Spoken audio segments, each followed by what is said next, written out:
On Saturday night, the Colts beat the Patriots 27-17.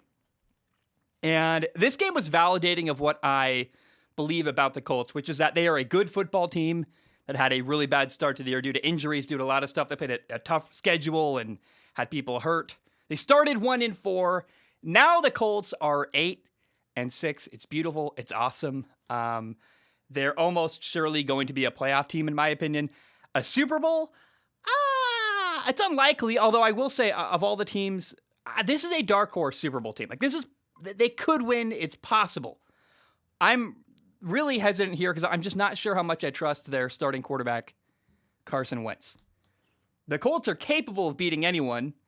And this game was interesting. They beat the Patriots without their quarterback, Carson Wentz, needing to be a star. It's very unexpected. I did not see this coming. Carson Wentz was 5 for 12 with only 57 yards passing, 1 touchdown, and 1 interception. And the late interception is one of those moments that makes you go, because I love Carson, but occasionally he makes boneheaded throws that you're like, I don't know what you're doing there. I don't know what's happening. I don't know why you're doing that. He made a throw. There was a receiver was not open. It actually handed the Patriots life late in the game. He threw a terrible interception right at a defender. Nothing's open. I don't know what he's doing. The Colts are up 17-0 at halftime, and then this was one of the plays that helped the Colts kind of mount a comeback. And the Patriots fought back. They made it 20-17 in this game. And then Jonathan Taylor, the Colts running back, had a long touchdown to seal the game for Indy. He was the star of the game. That gave them a 27-17 lead and the victory. Here is what is shocking about this game. Not only was Carson Wentz not required to be the star who won the game with his arm, but it is widely known that when you play the Patriots and Bill Belichick, their plan is to take away the number one thing you do best on offense and say, hey, the Colts' best thing is running back Jonathan Taylor. If we lose to the Colts, I'll tell you what, we are not going to lose because of Jonathan Taylor. We're going to take away Jonathan Taylor, and if we lose, we're going to make them do something else to beat us. We're not going to lose to Jonathan Taylor and the Colts running game. Well, New England totally failed at that. And I was shocked and surprised by that. I thought Carson Wentz was going to have to step up, and he didn't have to at all. Again, 5 for 12. He completed 5 passes the entire game. The Colts ran for 226 yards. Jonathan Taylor ran 29 times for 170 yards and a touchdown. Jonathan Taylor was amazing. And right now, with Derrick Henry out, Jonathan Taylor is easily the best running back playing in the NFL. If both Jonathan Taylor and Derrick Henry were healthy, I'm not sure.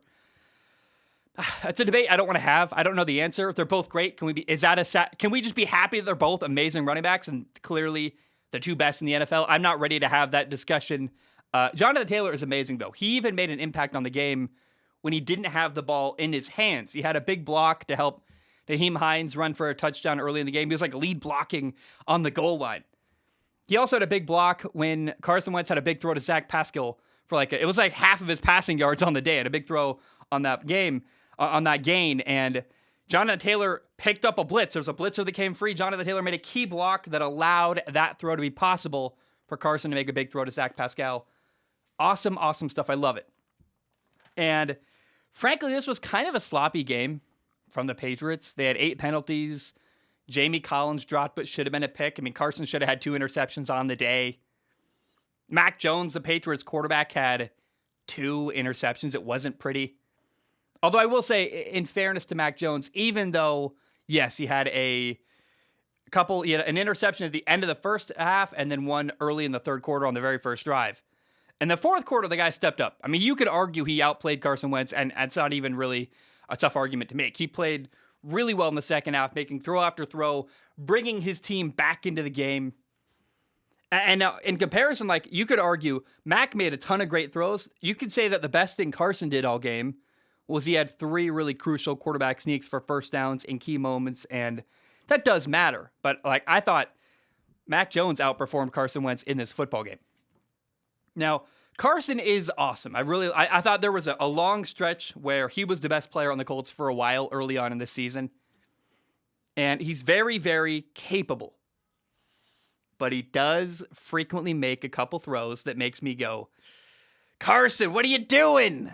There's nothing there. Why are you throwing it there? I don't understand. And I think that's just who he is. He's the kind of guy, he's going to make a boneheaded throw or two every game and a half or so. And I worry that a throw like that is going to hurt the Colts late in the year in the playoffs. That is why I made a list of my 5 teams I thought could win the Super Bowl. I didn't include the Colts because I just don't know that he can play 3 great games in a row and get to a Super Bowl. I just think at some point in the playoffs, he's going to slip in a key moment. However, maybe it won't matter. The Colts have Kenny Moore is playing great at corner, and they got a great running game. They're playing great defense. They're getting a ton of turnovers. I mean, maybe they won't need Carson to be a star in the playoffs, but I find that unlikely that they can make it all the way to a Super Bowl without once needing Carson to have a really big game and avoid a negative turnover. So that is why I don't have the Colts as a Super Bowl team, but I think they certainly are capable if Carson can avoid the critical mistake. Now, the only other thing I want to say about this game, I remember this game kind of got me thinking about Josh McDaniels, the Patriots offensive coordinator. And it is crazy how long he has been with head coach of the Patriots, Bill Belichick. He was the offensive play caller in New England in 2005. He was the de facto offensive coordinator, even though he didn't have the title. And then he officially became the offensive coordinator in 2006. He stayed there in 2006, 2007, and 2008. Then he took the Broncos head coaching job. That didn't work out. In 2012, he got his title back as offensive coordinator in 2012. He has not left New England since that year, 2012. He briefly did accept the Colts head coaching job, which is how I got thinking about all this stuff in 2018. He took the job, then backed out, which allowed Frank Reich to become the head coach. And so 9 years in a row and 12 years total, Josh McDaniels has been Bill Belichick's offensive coordinator in New England. Bill gets a ton of credit. But I want to say that's an epic run. To have an offensive coordinator for 12 years of your time as a head coach. Dude, it's really interesting to me. Like, most coordinators do not stay in one place for 9 years in a row. It makes me wonder, what did Bill say to Josh McDaniels all those years ago in 2018 when he took the head coaching job for the Colts and decided to back out? Like, what was that conversation like? What was said there that made Josh go, you're right. I could just stick with you, be your right-hand man for years and we'll dominate. It's just really interesting. It's clear that he's one of Bill's inner circle guys. And Josh McDaniels is kind of a weirdly unsung hero in the Bill Belichick era in New England. Like, Bill gets all the credit. But Josh McDaniels has been there 12 years as officially the offensive coordinator, plus a bunch of other years as a assistant, as 1 year as a play caller, but not officially the offensive coordinator. This game reminded me of when he almost took the Colts job, and it's crazy to me that you had this head coach Bill and a coordinator Josh, and they just have stayed together forever. Josh runs the offense, Bill runs the defense, and they have won so many games together. And I just think an unsung hero, weirdly, in the story of Bill Belichick's reign and of terror over the NFL, is that Josh McDaniels has had a huge hand in making that happen. I want to make sure, I mentioned him earlier, but I want to give a shout out to Colts corner Kenny Moore. The dude was an undrafted player when he entered the NFL. He is playing fantastic right now, having a great year. He's a stud. Kenny Moore, I tip my cap to you. You're playing fantastic football. Well done. And the Colts, I don't think they're a Super Bowl winning team. Carson Wentz propensity to have a boneheaded throw here and there, it really concerns me, but my goodness, they are certainly capable of winning a Super Bowl. And they play their best football.